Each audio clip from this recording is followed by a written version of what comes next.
Então, boa tarde a todos. Bem-vindos ao colóquio de Física da UFABC. Hoje a gente vai ter o prazer de ter o professor Ricardo Martínez, que é da Espanha, mas está aqui no Brasil, lá no ICTP e no IFT da Unesp. Ele fez graduação na Espanha, doutorado também na Espanha, fez um pós-doutorado lá em Princeton, no Departamento de Ecologia e Biologia, fez outro pós-doutorado no Max Planck, e agora está aqui no IFT, tem uma bolsa de jovem pesquisador, e recentemente ele publicou esse artigo que saiu na Science, né? E ele vai explicar um pouco dessa área aqui para a gente. Então, por favor, Ricardo, obrigado por ter aceitado o convite, fique à vontade. Muito obrigado, Celso. Obrigado pela apresentação e obrigado pelo convite também. Então, vou compartilhar a tela.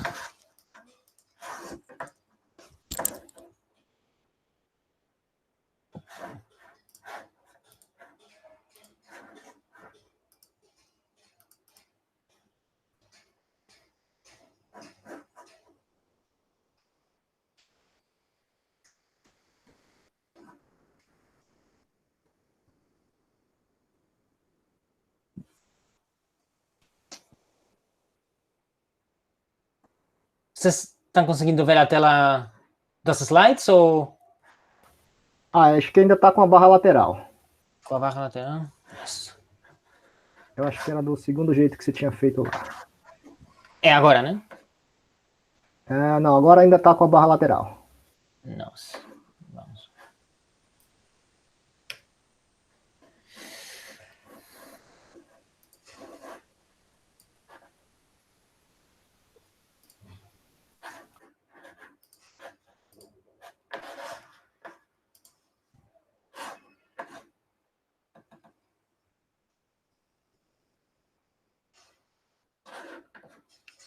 Agora veja os slides dentro do programa.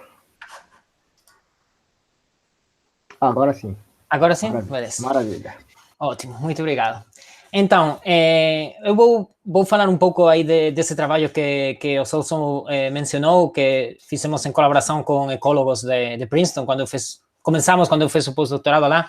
Mas eu vou fazer também uma apresentação um pouco mais abrangente, né? Eu vou falar desse trabalho que nós levamos tempo fazendo, tentando entender como é que as plantas interagem entre elas para criar estruturas espaciais uma escala maior. Então, eu fiz um pouco de pesquisa do departamento, vi que não tem muitas pessoas que trabalham nesses tópicos na fronteira entre a biologia e a física. Então, a apresentação vai ser bem ampla. Se tem alguma coisa que não entendem, por favor, me interrompem e voltamos para trás. Então, uma das primeiras perguntas que a gente tem quando vê essas interações entre a física e a biologia é como é que a física e a ecologia têm essa relação e como é que essa relação pode ser boa para as duas, não só para a biologia ou a ecologia, mas também para a física. Uma das razões para a gente achar essa coisa um pouco estranha é que a ecologia, no seu início, era uma ciência que tinha origem na história natural e, pelo tanto, foi uma ciência muito observacional. A história natural é uma maneira de abordar a natureza que é baseada na observação, na descrição, e não tanto na manipulação ou na quantificação das observações, né? Mas isso mudou há muitos anos já. Na verdade, quando nós tentamos entender um padrão ecológico, um processo ecológico, na verdade, nós procuramos compreender um processo dinâmico. Esses processos dinâmicos podem ser tão simples como, por exemplo, entender como é que um organismo muito pequeno ele cresce numa garrafa com alimentos. Esse é um experimento que o Gauss fez, não Gauss o matemático, mas outro Gauss, ele fez há 100 anos, agora mais ou menos. Ele colocou uma levadura, que é essa daqui, Saccharomyces, que é um organismo muito pequeno que é chave para coisas tão importantes como a produção do vinho, da cerveja, do pão. Então, ele colocou esse organismo numa garrafa com algumas fontes de carbono, de sucre, para ela se alimentar, e observou o crescimento dessa população no tempo. Ele o que observou foi esse padrão temporal que vocês podem ver aqui nessa gráfica. Cada ponto azul é um tamanho da população e ele seguiu essa população no tempo. Então, o padrão é bem simples. No princípio, a população aumenta e finalmente ela satura num tamanho fixo. Tem outros padrões que também foram explicados há mais ou menos um siglo agora, que são padrões mais complexos. Aí tem, por exemplo, essas interações entre um coelho, que são as hares, e um predador de coelho, que é o lynx, não sei, um lince. E vocês podem ver que esse padrão temporal, nos tamanhos das populações, é um padrão mais complexo do que o primeiro, e tem umas oscilações com uma determinada fase entre elas. Então, para a gente compreender esses processos ecológicos, nessa procura dessa compreensão, os pesquisadores se deram conta que esses padrões macroscópicos que eles observam na natureza, eles não dependem muito dos detalhes microscópicos que acontecem no sistema. Por exemplo, aqui nesse caso do micróbio crescendo na garrafa, esse padrão, de uma maneira qualitativa, esse padrão de crescimento, ele não depende muito do que estão fazendo esses micro-organismos na garrafa. Não depende muito da posição de cada micro-organismo, não depende muito da orientação, não depende desses detalhes. E isso lembra muito aos fundamentos da física estadística e da termodinâmica, onde, por exemplo, nós temos um contenedor com um gás e propriedades macroscópicas desse sistema, como, por exemplo, a temperatura, eles não dependem do que cada molécula está a fazer nesse momento. Não depende nem da posição, nem da velocidade específica de cada uma das moléculas, mas depende das propriedades estatísticas do sistema. Então, essa independência dos processos macroscópicos nos processos microscópicos levou aos ecólogos mais quantitativos a muitos matemáticos da época a tentar trazer essas relações quantitativas entre os padrões que eles observavam e os processos dinâmicos aos que eles responderam. Então, assim, os ecólogos começaram a desenvolver leis matemáticas, começaram a desenvolver equações para explicar os padrões macroscópicos que eles observaram. E aí tem o exemplo mais simples, que é quase o exemplo fundacional da ecologia matemática, que é o que é chamado crescimento logístico, que ele foi desenvolvido para explicar esse tipo de experimento e explica com uma equação diferencial ordinária bem simples, apenas tem um termo lineal e um termo quadrático, ela explica esses padrões de crescimento das populações. E o que é bem interessante é que nessas equações, os parâmetros eles podem ter um significado biológico. E nós conseguimos assignar a esse parâmetro R daqui um significado biológico, que é o crescimento da população quando tem muitos poucos indivíduos, né? Então, se vocês olham essa equação daqui, quando N é pequeno, o término lineal é dominante, esse crescimento daqui é praticamente um crescimento exponencial que é dominado, controlado pelo parâmetro R. E depois, quando a população vai crescendo, é o término quadrático que satura esse crescimento, e o parâmetro D daqui tem uma relação muito forte com essa população na qual o crescimento vai saturar. Então, isso é bem interessante. Sim. Só para avisar que eu acho que o mouse não está visível. Aí, não está visível? Está ciente, E agora? Agora sim, beleza. Beleza. Então, o que eu falava, que essas equações permitiram começar não só a explicar esses padrões de crescimento, tipo asignar ou fitear parâmetros para essas curvas de crescimento, mas também fazer predições de que o que a população vai fazer se esses parâmetros mudaram. E como eu sei o significado biológico desses parâmetros, eu consigo mudar eles para representar situações determinadas. E exemplos mais complexos também foram explicados por sistemas de equações diferenciais simples. Aí tem o caso dos coelhos, dos linces, que eu falei anteriormente, no qual, com duas equações diferenciais ordinárias, acopladas entre elas, nós conseguimos reproduzir essas oscilações e também mesmo conseguimos reproduzir essas diferenças de fase entre a população de presas, que nesse caso seria a vermelha, e a população de predadores, que nesse caso seria a grisalha. Então, até aqui, esses avanços, eles levaram a ecologia a mudar desde esse ponto de vista mais observacional, esse ponto de vista de as pessoas ir para o campo e observar os pássaros, observar a natureza, a uma perspectiva muito mais quantitativa e muito mais matemática, que certamente foi muito atrativa para matemáticos, para físicos e para pessoas da ciência da computação mais tarde, e pessoas muito mais quantitativas. Mas esses padrões são bem simples. Agora nós olhamos para eles e são mesmo até um pouco, não chatos, mas, bom, é uma equação diferencial, tem uma série temporal, tudo bem. Mas, à medida que a tecnologia foi se desenvolvendo, nós tivemos acesso a padrões muito mais complexos. E, pelo tanto, desde um ponto de vista intelectual, pode ser, muito mais atrativos para a gente. Então, foi aí que chegou um ponto de desenvolvimento tecnológico que nós conseguimos observar a superfície da Terra desde fora, né? Desde arriba. Não mesmo com os satélites de hoje em dia, mas só com a capacidade de nós levantar um pouco do solo, por exemplo, com um helicóptero e tirar uma foto da superfície, nós tivemos acesso a muita informação que nós não tivemos. Essa informação revelou padrões que são os que eu vou discutir mais a fundo hoje. Revelou padrões nos quais revelou a existência de regiões na Terra, nos quais a vegetação forma essas estruturas aqui, estruturas regulares, com uma certa periodicidade, uma certa regularidade, que a gente não conseguia explicar. Como vocês vão observar aqui na escala dos padrões, essas escalas características, elas vão mudar muito.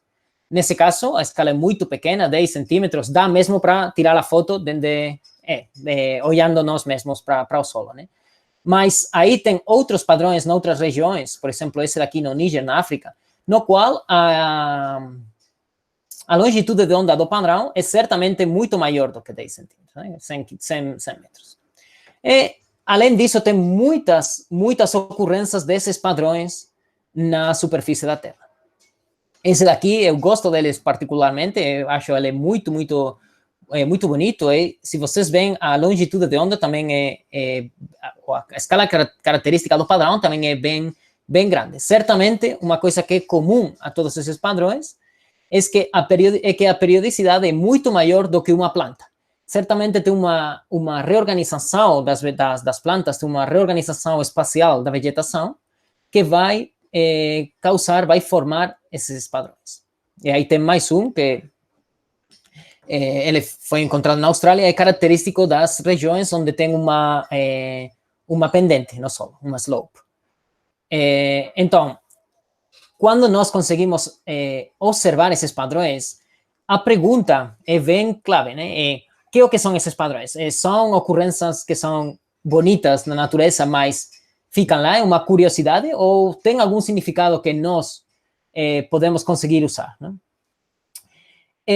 Essa pergunta, para nós que trabalhamos nesse campo, tem uma relevância muito grande, porque esses padrões de vegetação, eles não aparecem em qualquer lugar. Eles só se formam em regiões que eu vou chamar ecossistemas áridos, que são regiões da Terra onde tem pouca precipitação, tem pouca água. A vegetação tem pouca água para ela crescer e, pelo tanto, essa competência pela água a que vai provocar a formação dessas estruturas regulares.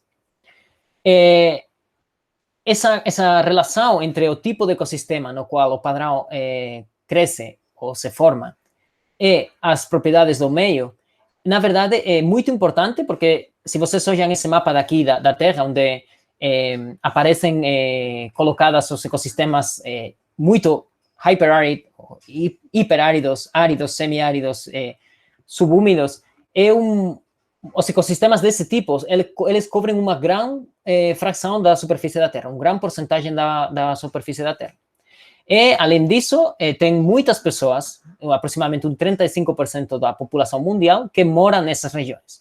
Pelo tanto, nós conseguir entender melhor esses ecossistemas é chave não só desde um ponto de vista ecológico ou ambiental, mas é também um grande problema social e um grande problema econômico também mesmo. Um ingrediente faz essa pergunta ainda mais interessante, mais relevante para a gente, é que esses ecossistemas áridos, eles não formam,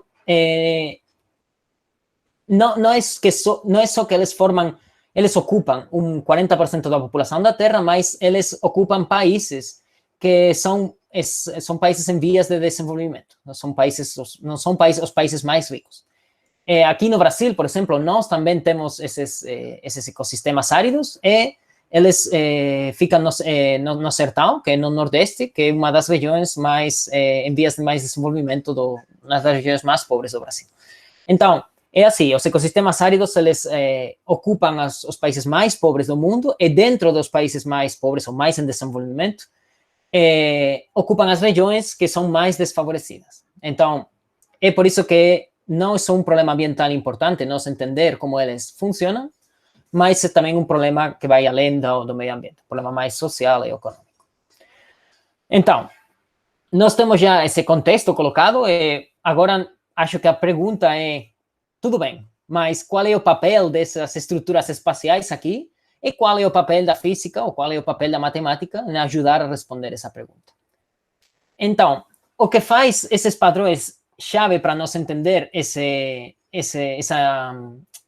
relação é que eles não é que eles formam apenas em regiões al azar nesses ecossistemas. Eles têm uma correlação muito grande entre a precipitação, entre a disponibilidade de água e a forma do padrão. Então, essa imagem que vocês podem ver aqui é uma imagem de uma parte de Níger, na África, onde os autores desse trabalho, eles pegaram imagens de satélite da vegetação e classificaram os padrões segundo a forma que eles tiveram. Eles desenvolveram um algoritmo computacional para classificar a forma do padrão e colocaram cores nas regiões segundo a forma do padrão.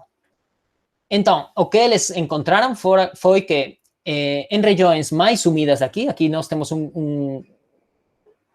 regiões menos úmidas, mais áridas, nós aqui temos um gradiente de precipitação, aqui é mais úmido, 550 é a precipitação anual, e 400 também, são essas linhas de precipitação anual. Então, em regiões menos úmidas, tem padrões que dominam essa forma daqui, domina o solo limpo com alguns spots de plantas colocados regularmente no solo. Aí, se nós vamos subindo nesse gradiente de precipitação, a forma dos padrões, ela muda. Ela muda para essa forma mais laberíntica. E se continuamos para regiões ainda mais úmidas, a forma do padrão muda para essa estrutura onde nós temos quase tudo ocupado por vegetação e temos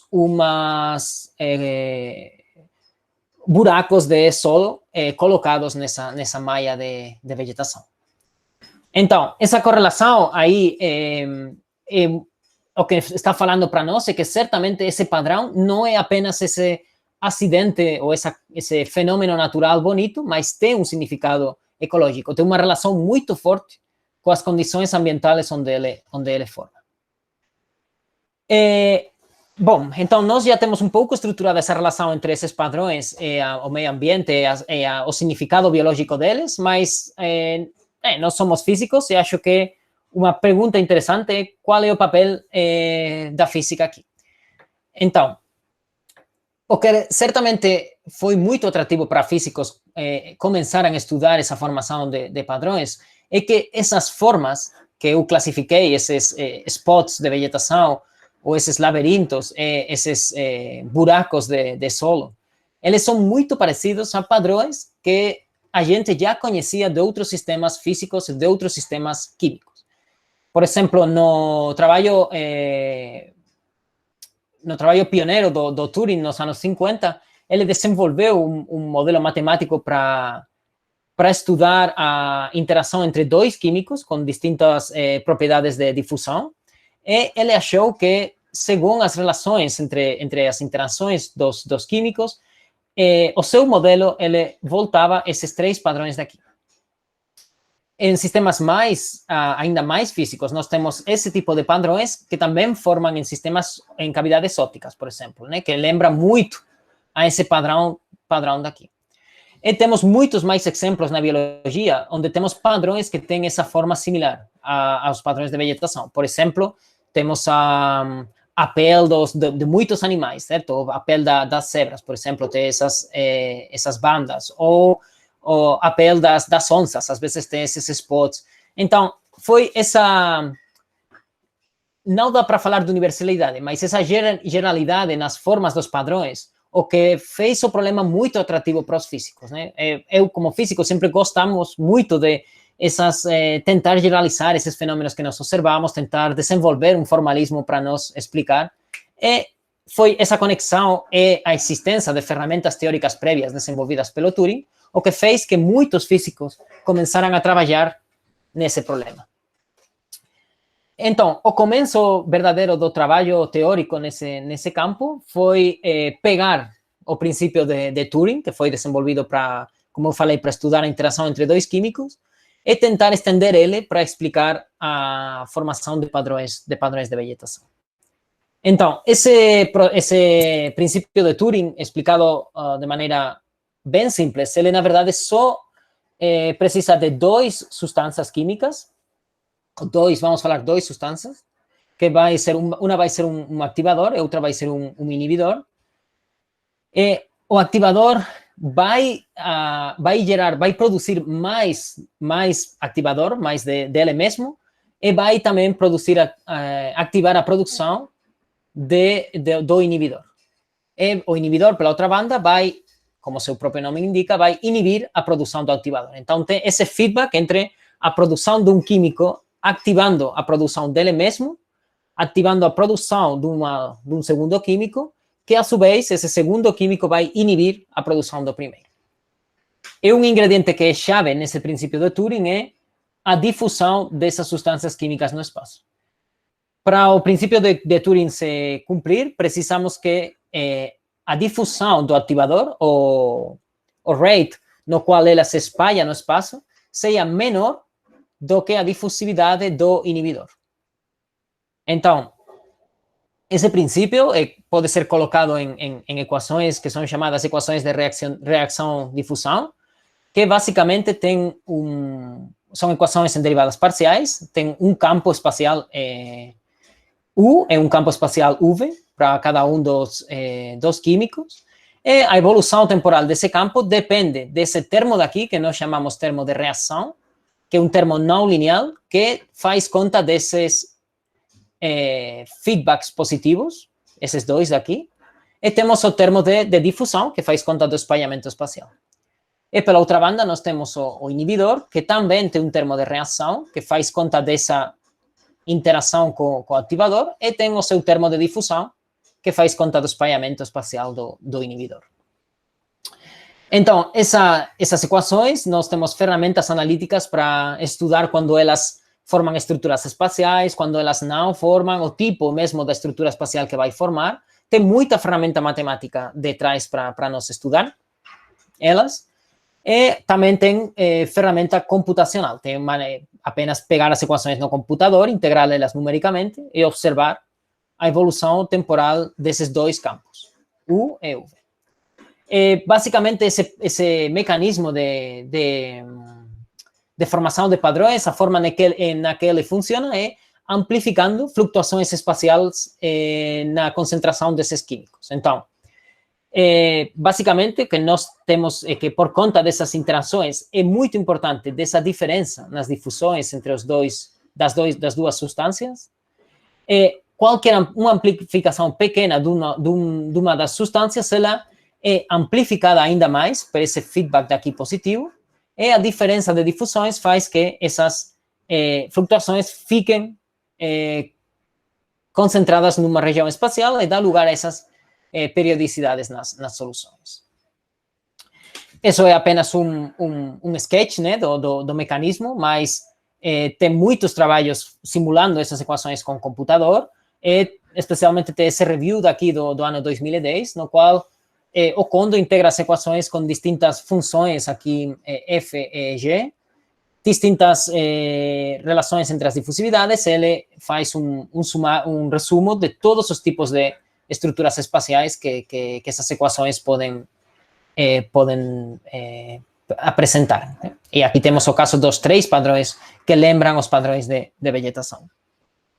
Então, nós temos, na verdade, ou quando as pessoas começaram a estudar esses padrões de vegetação, o mecanismo teórico, ele já existia. Tinham esse framework teórico que foi desenvolvido nos anos 50.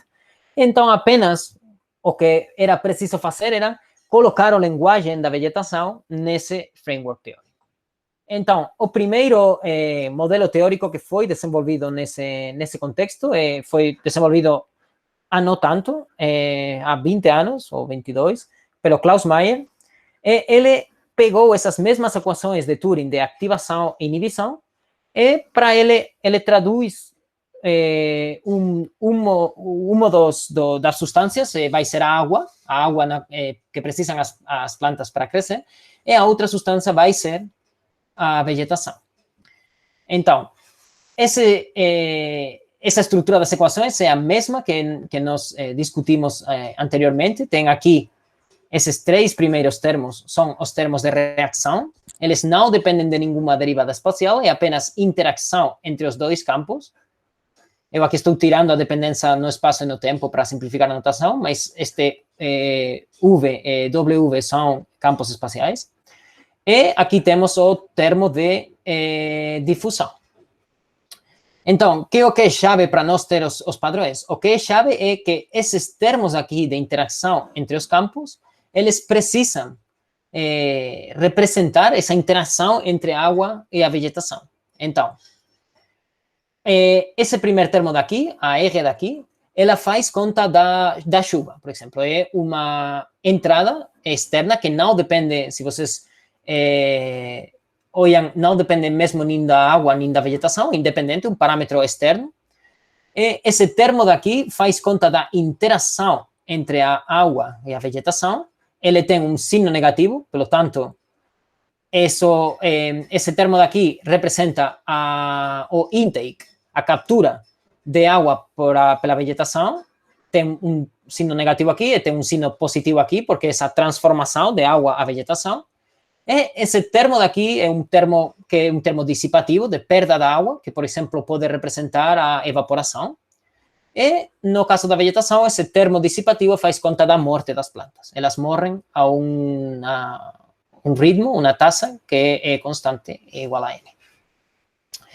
Então, se nós colocamos essas equações, como é que elas, qual é essa relação, né, entre o princípio de Turing e esse modelo para representar a interação entre as plantas e a água?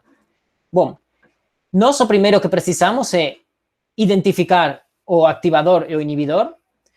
Nesse caso, o ativador vai ser a vegetação, não? Precisamos uma substância que ela produza mais da sua mesma. Nesse caso, a vegetação tem uma reprodução, portanto, mais plantas produzem mais plantas. E vamos ver como é que nós conseguimos representar, corresponder essa ativação do ativador. Como é que nós conseguimos traduzir essa relação entre o ativador e o inibidor para a vegetação e a água? Então, esse feedback positivo, no qual a vegetação produz mais de si mesma, vem dado por esse termo daqui, certo? A presença de vegetação faz que a mudança da vegetação com o tempo seja positiva. E essa inibição do crescimento da vegetação vem dada por essa diferença de difusões aqui. Então, imaginem vocês que tem uma planta aqui que ela está pegando água do solo, certo? Então, nessa região do espaço, eu vou ter uma carência de água, vou ter menos água que no lugar onde eu não tenho planta. Aí eu vou gerar um gradiente de água, que esse termo de difusão vai tender a eliminar, vai tender a homogeneizar novamente. Então, eu vou ter um deslocamento de água desde regiões longe das plantas para regiões mais perto das plantas. Desculpe. E esse processo de atração da água mais para a planta vai gerar ainda mais vegetação nas regiões onde eu tinha vegetação e vai bloquear o crescimento de vegetações em regiões distantes, com o qual eu vou acabar formando esse padrão espacial. Então, esse modelo, na verdade, foi bem exitoso, teve muito sucesso em explicar essa formação de padrões, mas o que ainda faz esse modelo mais interessante é que ele foi certamente capaz também de recuperar essa relação entre a forma do padrão e a disponibilidade de água no meio. Então, para nós chegar a essa conclusão, nós apenas temos que resolver esse modelo.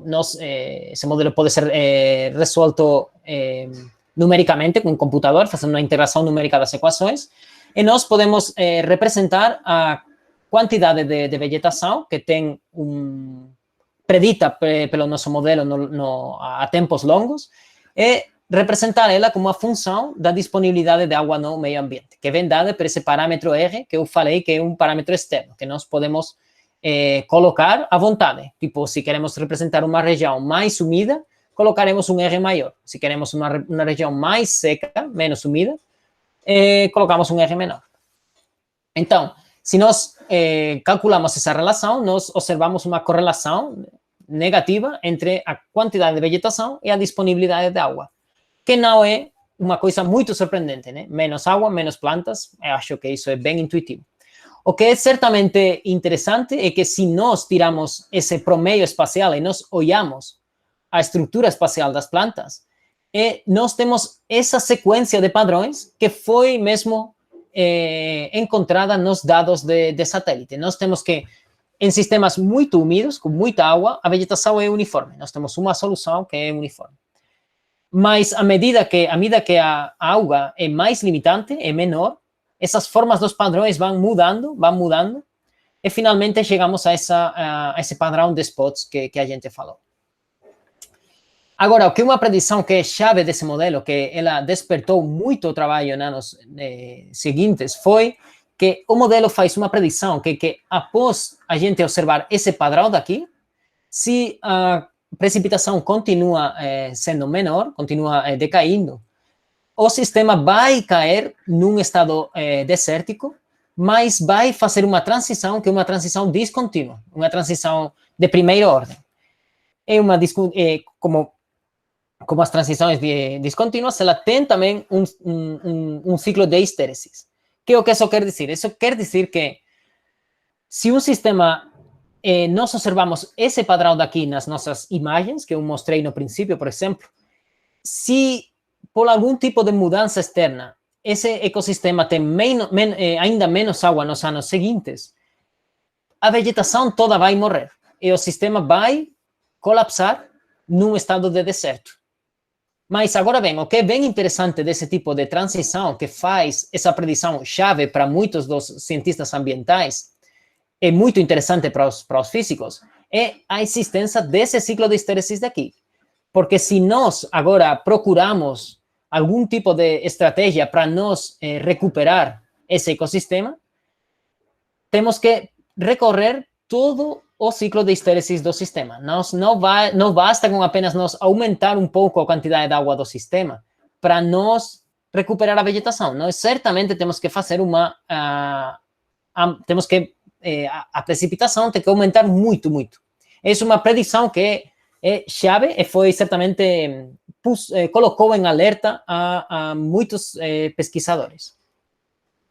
Mas essa predição que precisamente tantos pesquisadores trabalhando nisso fez que começaram a testar os mecanismos biológicos desse modelo.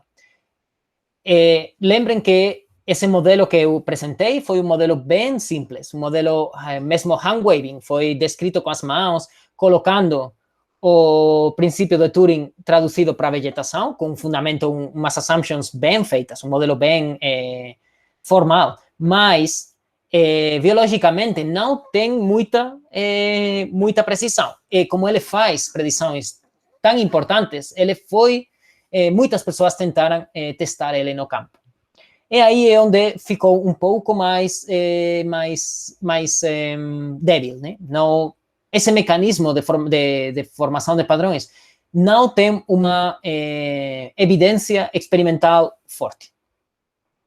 Então, aí, por esse tempo, eu estava começando a fazer o doutorado na Espanha, e a pergunta que nós tivemos, olhando esses modelos existentes, acho que foi um approach bem físico. Nós colocamos os modelos existentes, que têm muitas interações, tem muitos feedbacks biológicos, muita interação ecológica, e a pergunta que fizemos foi, bem, vamos esquecer um pouco mais da biologia, mesmo se querem falar assim, e vamos procurar esse modelo mínimo, esse modelo zero order, se queremos, de um linguagem mais físico, que representa esses padrões. E vamos ver quais são os ingredientes mínimos que precisamos para ter esses padrões.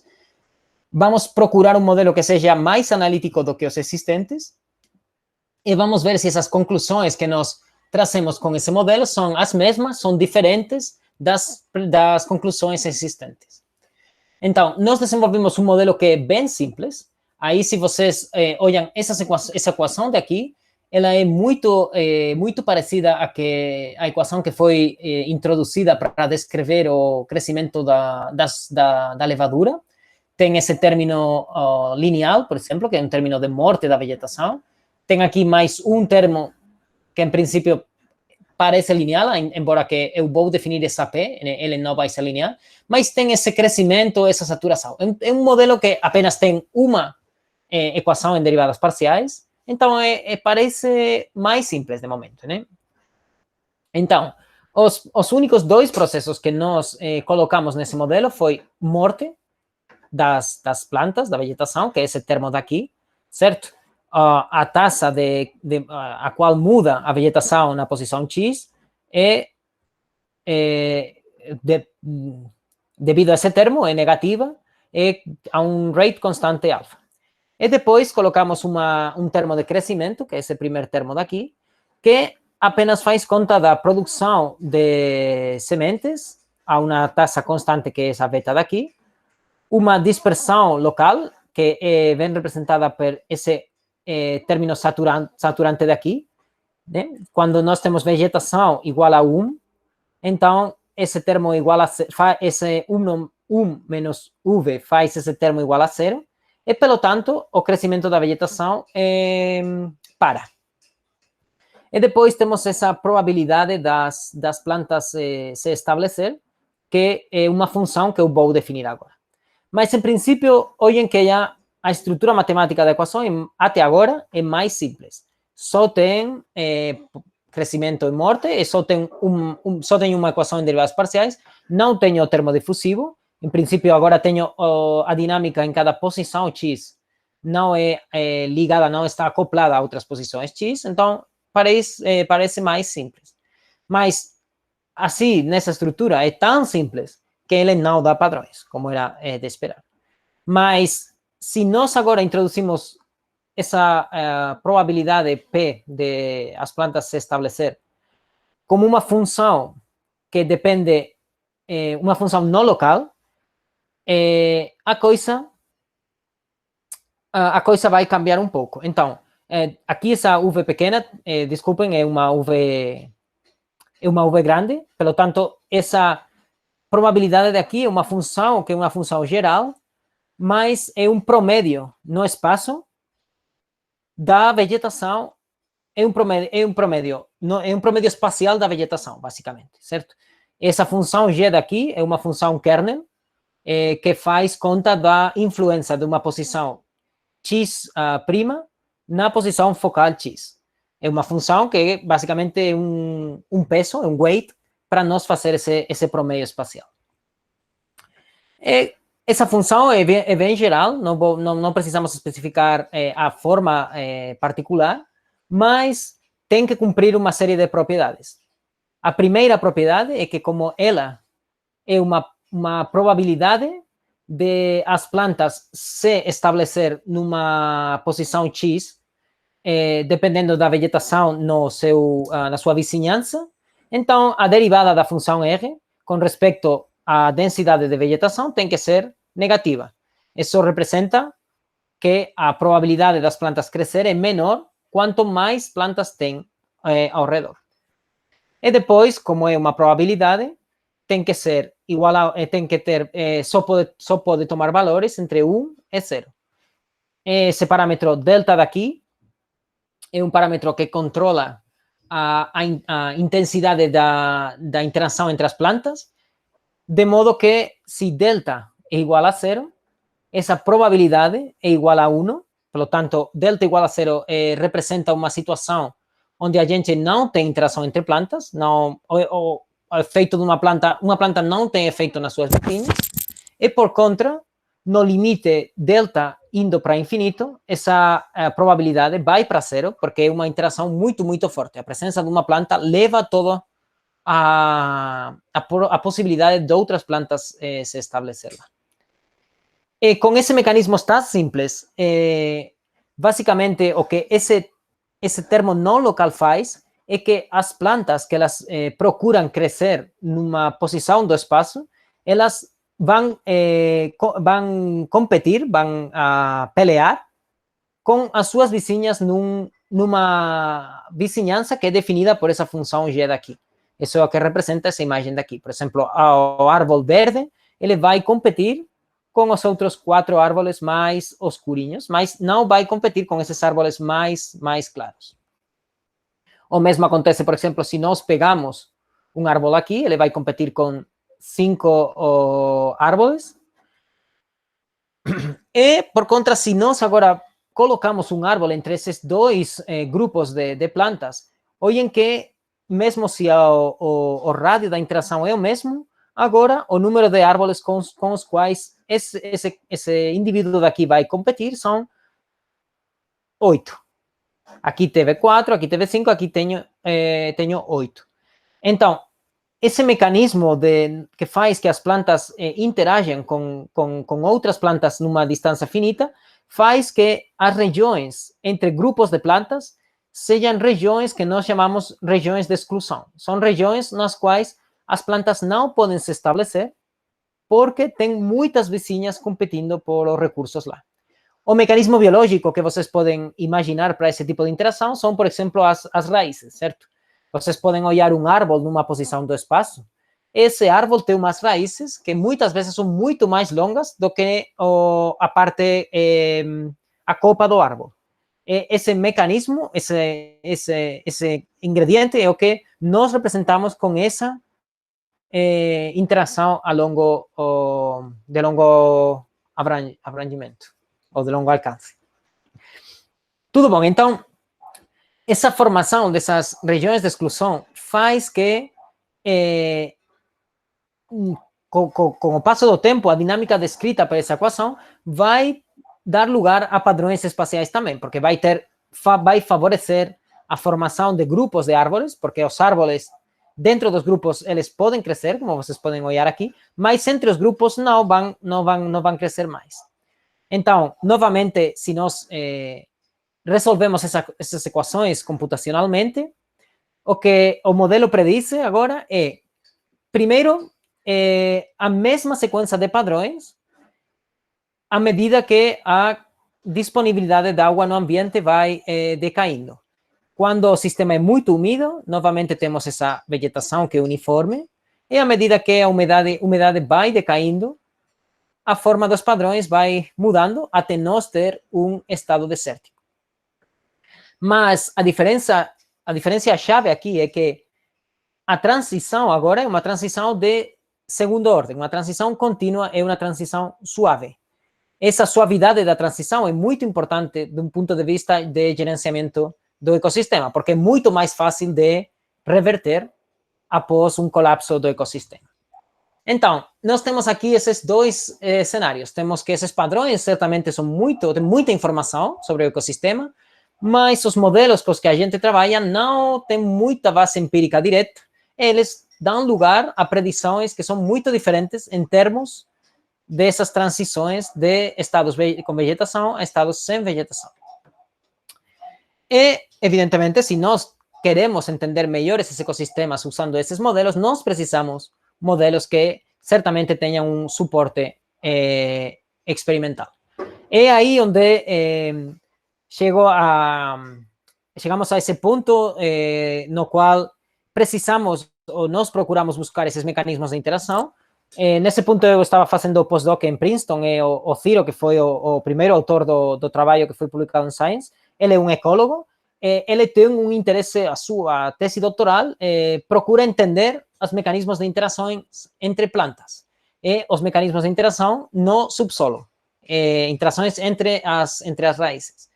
E aí a gente conversando, eu tinha um interesse grande em entender isso, porque eu procurava construir modelos, os meus modelos, os modelos esses de longa escala, mas que foram modelos bem informados, eu procurava na literatura esses mecanismos de interação entre as plantas, mas, na verdade, não encontrava nenhuma coisa.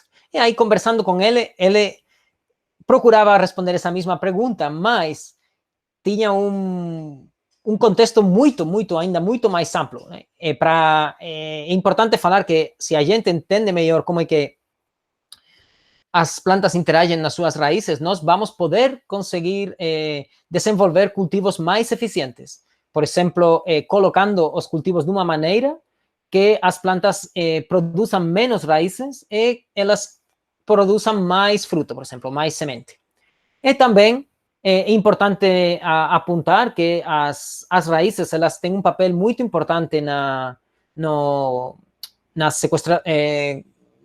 carbon sequestration, não sei como é em português, desculpem, mas tem um processo muito importante no armazenamento de carbono, que é um efeito muito, um processo chave para entender como os bosques eles respondem às mudanças climáticas. Então, entender essas interações das raízes vai muito mais além do que eu procurava, né, de construir esses modelos. É um problema muito mais amplo, um problema muito mais importante da ecologia de plantas. Então, como todo problema importante, teve muitas pessoas já que tentaram resolver ele. Tem, de fato, duas linhas de trabalho, uma delas que tentava entender como é que o espalhamento das raízes muda em presença de outras plantas, e aí teve pessoas fazendo experimentos nos quais eles mediram o tamanho, o espalhamento das raízes e o solapamento com vizinhas, e compararam esses dados experimentais com um modelo neutro, um modelo que basicamente faz uma predição do solapamento esperado se é um processo meramente aleatório.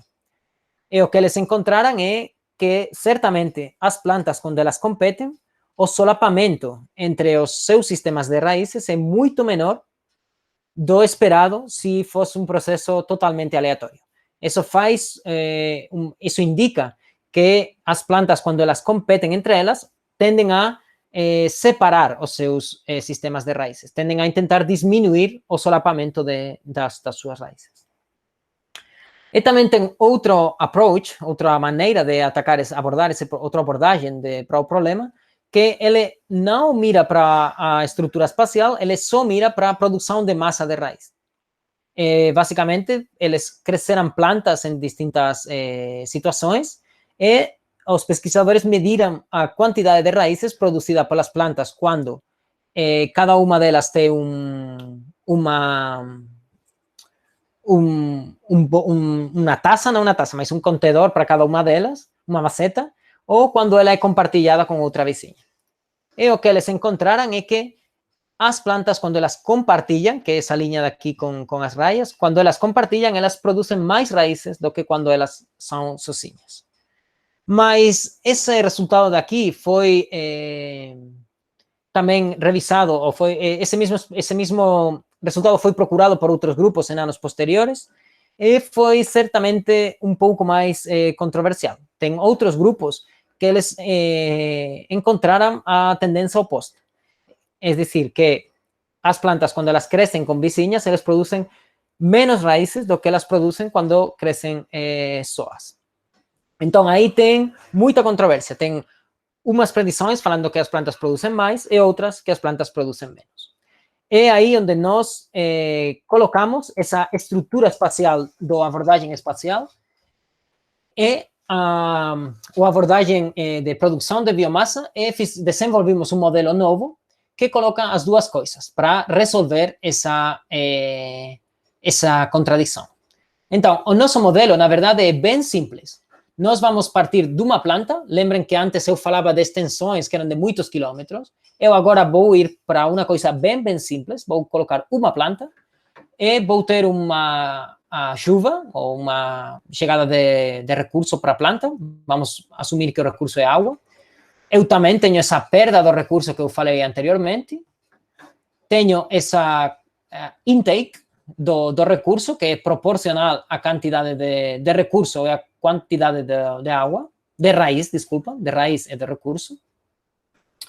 E, finalmente, tenho um custo que tem que pagar a planta para ela absorver recurso numa distância do espaço, certo? Para uma planta não é o mesmo colocar uma raiz aqui, na ponta do seu sistema de raízes, que colocar-la muito perto do seu talho. Então, esse custo, a gente usando argumentos de fisiologia de plantas, é um custo que aumenta quadraticamente com a distância do talho da raiz até o ponto do espaço. Então, é um modelo bem simples, apenas tem esses 4 ingredientes, e nós agora podemos escrever equações para a dinâmica tanto do recurso. Aqui temos, lembrem, essa entrada de recurso constante, temos a evaporação e temos a interação com as plantas. E para o caso da planta, nós vamos definir o seu fitness, que o fitness é uma medida o benefício neto que tem uma planta, como a diferença entre a quantidade de água que ela pode pegar do solo e o custo que ela vai pagar para absorver essa quantidade de água. É um balanço, uma equação de balance. Olhem que aqui esse modelo é tão simples que nós mesmo estamos assumindo que a água ela não tem difusão, nem sequer tem difusão. Cada ponto do espaço é independente dos demais. Então, aí agora vamos fazer esse modelo é tão simples que ele pode ser resolto analiticamente, mesmo com papel e lápis. Então, a primeira coisa que nós vamos assumir é que a dinâmica do recurso é muito mais rápida do que o crescimento da planta. E, pelo tanto, o recurso ele sempre está em um estado de equilíbrio. Então, eu consigo igualar a zero a derivada da água, consigo despejar o valor da densidade de água ou de recurso no equilíbrio e posso colocar na equação G de aqui. É só isso que fez. Então, eu agora já tenho uma equação para o benefício neto da planta que só depende dos parâmetros. Ela depende da evaporação da água, depende do intake, depende do custo, mas só depende da raiz, não depende da água. A informação da água foi colocada através dessa assumption daqui. Então, agora a pergunta é bem simples. Qual é a distribuição de raiz que faz que esse benefício neto seja máximo? E essa distribuição de raiz vai depender do espaço, porque o meu custo, esse custo de tirar raízes a distintos pontos do espaço, é um custo espacial. Eu posso calcular esse máximo apenas derivando esse benefício neto com respeito do R, igualando a zero. Eu encontro essa relação daqui, que é um perfil tipo campana, que acho que, como muitos de vocês imaginaram, a planta coloca mais raízes perto do seu talho e menos nos bordes. Mas uma planta é simples demais, né? O caso, nós estamos procurando interações e, pelo tanto, o modelo é bem interessante para nós estudar cenários com duas plantas interagindo. Nesse caso, aí já temos uma dinâmica mais rica. Nós temos os mesmos processos para a dinâmica do recurso, temos o input de recurso, temos a evaporação e temos a interação com as raízes, mas agora a única coisa que eu faço é colocar as raízes da planta 1 e as raízes da planta 2 de forma separada. Por exemplo, nesse ponto de espaço, tenho R1 e tenho R2, os dois distintos de zero.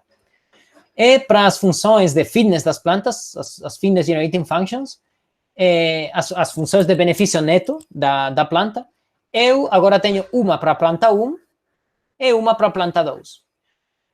E a maior diferença entre essas duas funções é que o custo agora para a planta colocar uma raiz no ponto do espaço X, se eu coloco o meu origem de coordenadas aqui, o custo nesse ponto daqui vai ser X quadrado para a planta vermelha, mais para a planta amarela vai ser X mais D quadrado, certo? É por isso que tenho esse deslocamento no talho da segunda planta. Mas a estrutura do modelo é bem simples mesmo ainda. Eu consigo eliminar o recurso da mesma maneira, eu agora tenho duas funções G1 e G2 para cada uma das plantas. Então, eu agora aqui tenho duas hipóteses, que na verdade nós não, até esse ponto, nós não conseguimos diferenciar uma da outra. Diferenciar-se, desculpa, não conseguimos achar qual delas é a correta e qual delas não é correta. Então, a maneira que nós achamos de resolver esse problema é utilizando o modelo para olhar as predições que ele faz nos dois casos e depois fazer experimentos para ver qual delas é a certa. A primeira hipótese é se nós assumimos que as plantas cooperam entre elas. Que quer dizer cooperar aqui? Desculpem. E a segunda hipótese é que as plantas elas não cooperam, cada uma delas tira para o que seja melhor para ela e esquece da outra. Então, o que quer dizer cooperar aqui? Cooperar aqui quer dizer que as plantas elas vão crescer de maneira que o fitness total, que o benefício total das duas seja maximizado. Pelo tanto, eu vou encontrar essa solução óptima se eu faço a derivada do benefício total com respeito ao R1, com respeito ao R2, eu resolvo. Por outra banda, se eu faço essa solução mais egoísta, o que eu vou procurar é que a planta 1 vai colocar as suas raízes para maximizar o seu benefício, a planta 2 as suas para maximizar o seu, e aí eu vou encontrar essa solução que não é cooperativa. Então, resolvendo o modelo nesses dois casos, no caso da hipótese cooperativa, o que nós encontramos, o que o modelo prediz, é que as plantas elas não têm solapamento nenhum. Aqui, a curva azul é apenas a solução para uma planta só.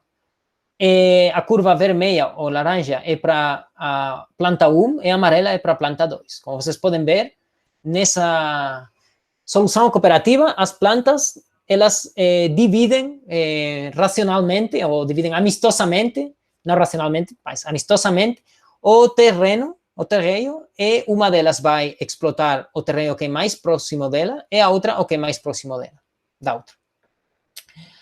Mas no caso dessa solução que não é tão cooperativa, nós ainda encontramos um espalhamento menor da curva laranja com respeito ao azul, mas tem algum solapamento ainda. E também encontramos que perto do seu talho, a planta, quando ela tem uma competidora, ela vai colocar mais raízes do que coloca quando é só. Então, nós temos essas duas predições para se as plantas assumimos um comportamento para as plantas e temos outra predição se assumimos outro comportamento. E como eu falei, o que vamos fazer é testar essas predições experimentalmente. Não vou explicar muito os experimentos, porque também estou estendendo-me muito no tempo, mas basicamente o que o Ciro fez, que foi ele que fez os experimentos, o modelo foi desenvolvido por os dois, mas os experimentos foram feitos por ele e por Aurora, que é uma estudante na Espanha. Eles cresceram umas plantas de pimenta, colocaram elas depois num invernadeiro, com condições de crescimento ótimas para elas, e fizemos distintas estruturas espaciais, según si nós queremos medir plantas em interação, que seriam essas daqui, ou plantas que elas estão crescendo soas. Olhem que essas daqui, elas estão crescendo soas no solo, mas na parte das folhas elas têm a mesma distância que essas daqui. Bom, depois que as plantas cresceram, aqui chegou a chave para nós reconstruir esse sistema de raízes. Nós cortamos, ou eles cortaram as plantas, e aí, utilizando umas bombas de vazio, injetaram tinta no sistema de raízes para colocar tinta azul numa das plantas e tinta vermelha na outra. Então, depois, eles conseguiram colocar esse sistema de raízes, que é uma mescla dos dois, colocar numa mecha espacial e pesaram a massa de raiz em cada uma dessas linhas. De maneira que é como uma reconstrução do esqueleto do sistema de raízes das duas plantas, e como uma delas é vermelha e a outra é azul, nós conseguimos distinguir uma da outra. Então, quando nós reconstruímos essa estrutura espacial das raízes, o que nós encontramos é que os dados experimentais, eles recuperam muito bem as predições da hipótese 2. Pelo tanto, esses experimentos confirmaram que as plantas elas não cooperam quando elas crescem, e além disso, nós agora temos um marco teórico para estudar esse comportamento das plantas quando crescem em interação. As propriedades mais importantes desse crescimento é, por um lado, que as plantas produzem menos raízes, têm menos solapamento, que foi o que procuraram esses pesquisadores daqui do approach espacial que eu falei. Longe do talho, a planta que cresce com uma vizinha produz menos raízes do que uma planta que cresce só. E perto do talho, produzem mais raízes. A planta produz mais raízes em interação do que ela produz só. São as 3 propriedades mais importantes. Por último, com isso já acabo, o último resultado que nós procurávamos reproduzir era esse dilema entre se nós agora esquecemos a estrutura espacial e apenas medimos a massa total de raiz produzida pelas plantas, que produz mais? Uma planta quando ela tem uma vizinha ou quando ela cresce só? Bom, para calcular a massa total de raízes, nós apenas temos que, no nosso modelo, integrar essa distribuição de raízes, calcular-la integrada, e já temos a massa total.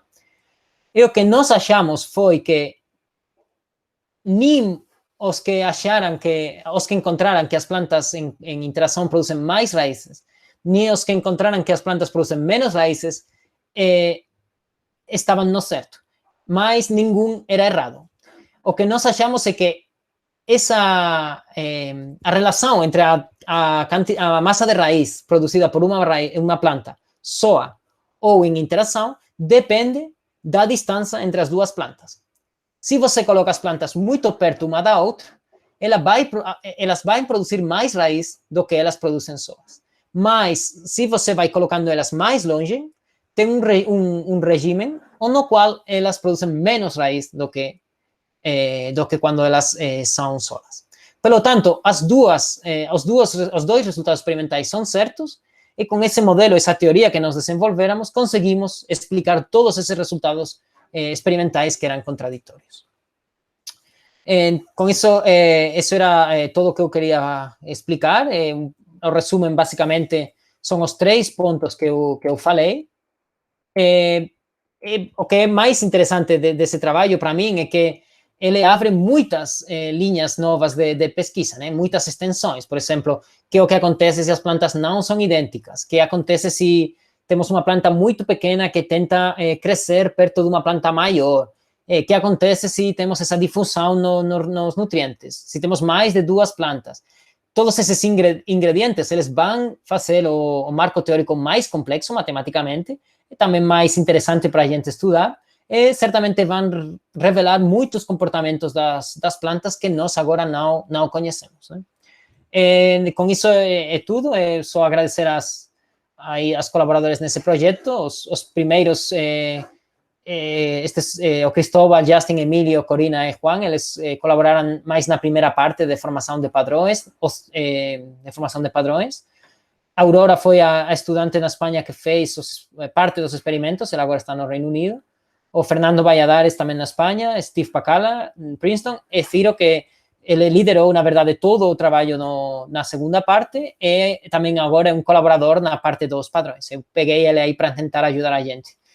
Só também agradecer aí as fontes de financiamento, e a vocês por escutar. Se tem alguma pergunta... Obrigado, Ricardo. Muito legal. Eu agradeço. A apresentação. Vai. Então, se tiverem perguntas, por favor. Eu acho que vou deixar de compartilhar para conseguir ver a vocês. Se tem alguma pergunta nas slides, eu posso voltar. Tá bom. Então, perguntas, comentários? Opa. Ricardo, você mencionou essa parte de crescimento das plantas, né, próximas. Isso pode ser usado, por exemplo, para a melhoria de uso de solo? Por exemplo, para cada planta você tem uma estrutura diferente e aí você consegue otimizar o processo de manejo do solo, tipo, eu vou pôr nutrientes de tal maneira. E outra coisa vocês estudaram, por exemplo, a água. Quando você tem, e vocês consideraram que é uniforme, né, a distribuição no espaço disso. O que vocês esperam, por exemplo, quando você tem uma irrigação que é comum de, por exemplo, ter filetes de água ao longo do processo? Vocês têm alguma ideia, assim, que... Então, sim, a primeira pergunta sim, o ter esse modelo nós para conhecer melhor o comportamento das plantas do solo, uma das ideias é precisamente desenvolver estratégias para um uso ótimo do solo, né? Não só como que você falou de, por exemplo, se eu coloco esse nutriente até esse ponto, eu consigo que as plantas... A ideia sempre, aí um pouco mais, de forma mais geral, desenvolver estratégias nas quais a planta coloque o menor número de raízes possível, né? Porque a planta tem uma energia finita. Se colocar muitas raízes, ela não vai colocar folhas, ela não vai colocar tanto fruto. Então, desde o ponto de vista de cultivo, o melhor é minimizar essas raízes. Então, se nós conseguimos, como você falou, se eu coloco esse recurso, ela coloca, minimizo a quantidade de raiz, ou se eu, em lugar de plantar as minhas duas plantas, não sei, 10 centímetros, eu só coloco 12, a lo melhor a diferença na produção de fruto é muito maior, só separando elas 2 centímetros, porque é um processo que não é linear. Então, a ideia é isso, explorar um pouco o modelo todo e usar ele para tentar desenvolver essas estratégias que optimizem o uso do solo. Aí a pergunta sua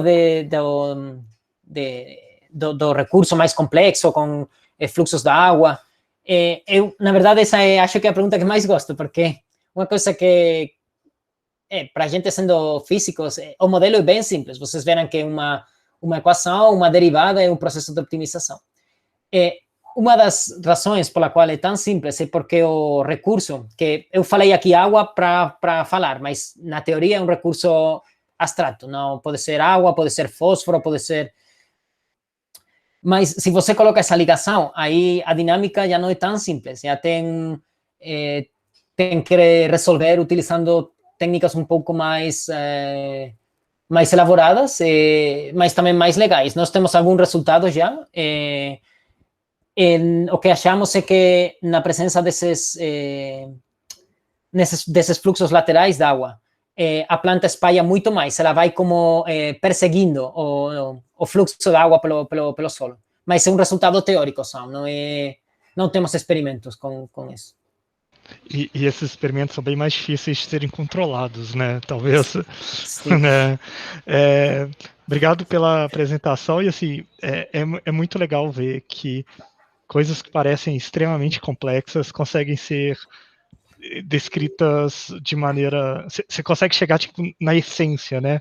Num ponto mais fino ali. Ah, não, beleza. Isso aqui é o mínimo que eu preciso para explicar esse fenômeno. Parabéns, Sí, viu?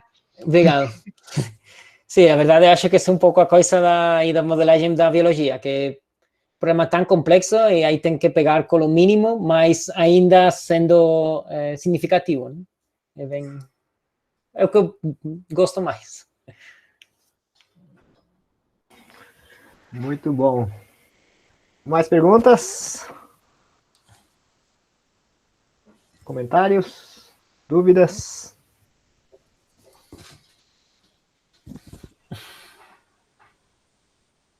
Acho que eu tinha uma dúvida, mas acabei esquecendo já. Já não lembro qual que era a dúvida em algum momento lá no início.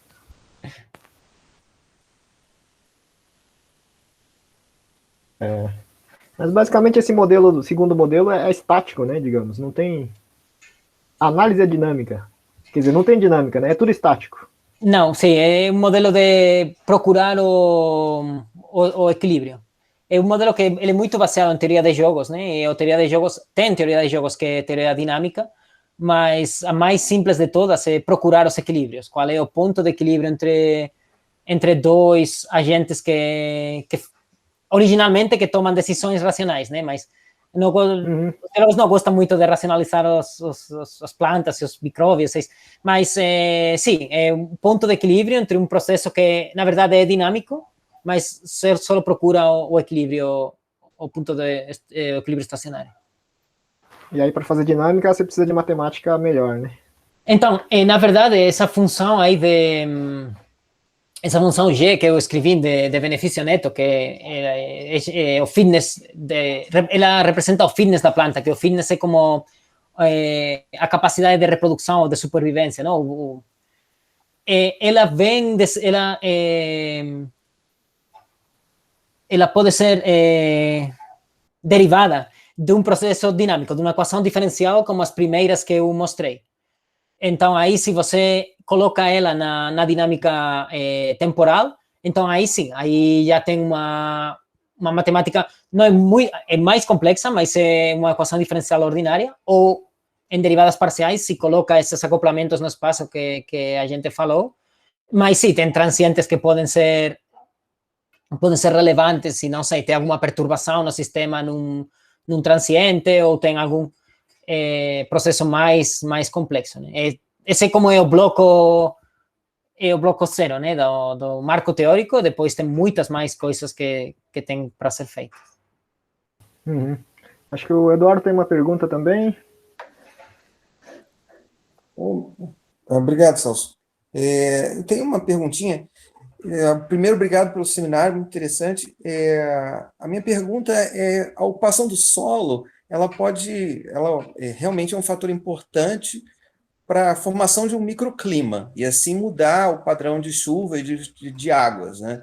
Então, como é que você coloca? Não seria interessante colocar isso explicitamente no modelo, o quanto o microclima influencia a distribuição de águas e assim ter um termo forçado, né, ao criar dinâmicas no modelo dessa forma? Sim, é uma pergunta bem interessante. Nós, aí eu passei bem rápido, mas no slide do resumo que eu coloquei, os next steps, uma das coisas que nós já começamos a estudar é precisamente isso, que é o que acontece se eu tenho, numa escala pequena, tenho heterogeneidades na disponibilidade de recursos. Tentar num primeiro passo é isso, né? Tenho uma heterogeneidade espacial numa escala pequena e como é que ela muda a distribuição de raízes. E o segundo passo é que o que acontece se o recurso tem essa dinâmica espacial e tem essas heterogeneidades espaciais, né? Por exemplo, não sei se tem um ponto no que o microclima favorece a presença de muita água, mas tem uma difusão, essa água vai se espalhar para o sistema todo, né? Nós, por agora, estudamos só o efeito da heterogeneidade espacial a pequena escala e o que encontramos foi como perturbações para o padrão de raízes, tipo, nos lugares onde tem mais disponibilidade de recurso, por essa heterogeneidade, tem mais raiz, nos quais tem menos raiz. Agora, quando a gente coloca essa possibilidade da heterogeneidade espacial interagir com feedbacks espaciais, aí já vai ser bem mais complexo. E também bem mais interessante, acho. Em processos biológicos, né, você espera também que haja muito thresholds, né, ou mudanças abruptas acontecendo, né? Você pular, né, como você fez as suas transições de fase, podem acontecer são de primeira ordem muitas vezes, né? E aí esse estudo, essa dinâmica pode ser muito interessante também. Então, como é que você coloca ou você imagina isso entrando dentro do modelo, dentro de um modelo? Então, os termos os thresholds e esses que dão lugar a essas transições abruptas, eles normalmente vêm associados com biestabilidades do sistema, né? Então, aí precisa que nessas equações, deixa eu compartilhar, porque eu acho que vai ficar muito mais... A sua curva de esterese era muito legal, né? Porque você vê claramente isso acontecendo. Na verdade, essas curvas de esterese é uma das coisas que a gente mais está estudando agora desde que eu cheguei aqui no Brasil, porque tem muito, no caso da biologia, é mais tentar como é que eu consigo modificar um sistema biológico para fazer essa estérese mais pequena, né, como objetivo, como é que eu consigo mudar as interações para que essa estérese seja mais pequena, e para mim é um dos fenômenos ecológicos mais interessantes, são essas curvas de estérese mesmo. Vocês estão conseguindo ver as slides agora, ou... Tá dentro do programa.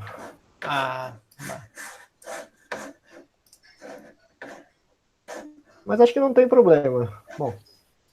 O programa, desculpa, eu achei que o programa era o Google Meet. Não, assim, com isso era suficiente. Sim. Não, desculpa aí. Não, desculpa. Aqui, por exemplo, nessa equação de aqui, que é quadrática, se você tem mais um término cúbico, aí já vai ter uma transição de primeira ordem. Vai ter estérese, vai ter um threshold, vai ter uma dinâmica muito mais abrupta. Só colocando, añadindo um término cúbico a esse término quadrático daqui.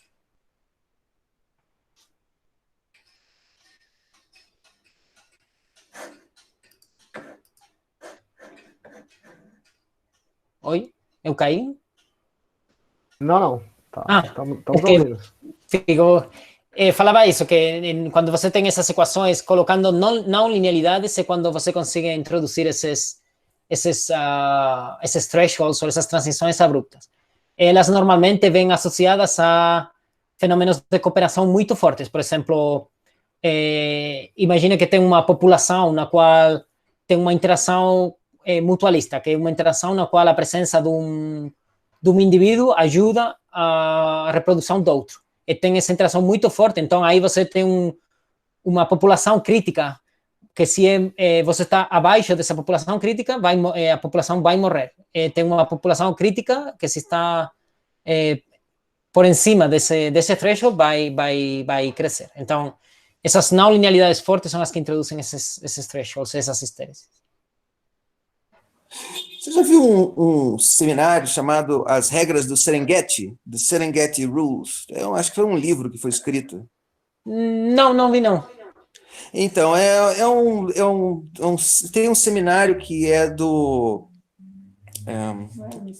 Royal Institute, e é muito interessante porque ele diz assim, quando você tem uma determinada população, você tem uma região, a gente estava estudando o Serengeti, existem algumas espécies que são determinantes para uma mudança radical na ocupação do território e na ocupação por vegetais e por outras espécies. Então, e eles estudaram isso, o Serengeti, durante 50 ou 60 anos. Então, por exemplo, eles estudaram a população de mamíferos E aí você descobre que se você tiver essas espécies especialmente protegidas ou colocadas, elas provocam uma mudança radical em todas as outras, né? Então, como é que eles chamam? Chamam de... Não são cornerstones, eu esqueci o nome que eles usam. Mas é bem interessante porque você vê que existe uma linearidade muito forte, uma interação muito importante entre as espécies, inclusive de vegetação, né? Então, uma delas, por exemplo, era no Serengeti, eu acho que eles tinham uma doença que matava, era uma doença do gado, que acabava matando os búfalos, ou que comiam a grama, né? E o que acontecia é que eles achavam que o reservatório da doença eram os búfalos selvagens, mas não sempre será búfalo, era um animal importante. E quando eles vacinaram o gado, aí eles descobriram que não, o reservatório não eram os animais selvagens, era realmente o gado doméstico. E aí o que aconteceu? Esses búfalos diminuíram, eles começaram a comer a grama em quantidade novamente, porque a população deles aumentou. Isso diminuía o número de queimadas e de fogo descontrolado, aumentava a precipitação e aumentou o aumento de árvores radicalmente ao longo de 30 anos, por conta disso. Então, foi a vacinação do gado doméstico que teve um efeito nos animais selvagens, que depois diminuiu o número de queimadas descontroladas e de fogo descontrolado, porque diminuía a vegetação rasteira que sobrava, e isso fez com que desse possibilidade das árvores aumentar e aumentando então todas as outras populações e a cobertura verde de toda a região. É um documentário bem interessante, mostra então, a linearidade que esses sistemas biológicos podem ter, né? É bem interessante, tem no YouTube, vale a pena. Vou procurar, porque eu li em livros disso, né? Mas esse documental não conhecia. Mas sim, tem umas dinâmicas. É um seminário do Royal Institute. Vou procurar.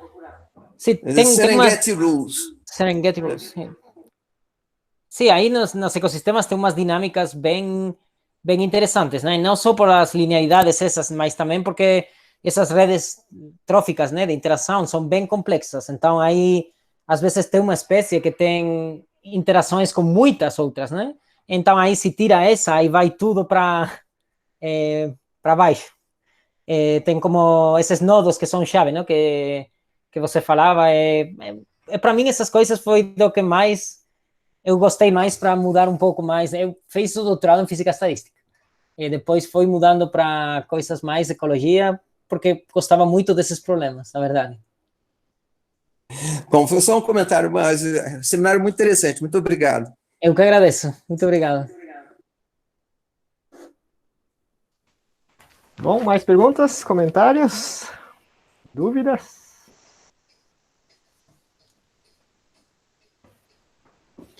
Bom, então não vejo mais perguntas. Bom, então vamos agradecer de novo, Ricardo. Então, muito obrigado de novo, Ricardo. Muito obrigado a vocês. E continue aí explorando as vegetações. Tá bom. E nos vemos novamente no colóquio da quarta que vem. Muito obrigado. Obrigado tchau, a todos. Tchau, pessoal. Tchau, tchau.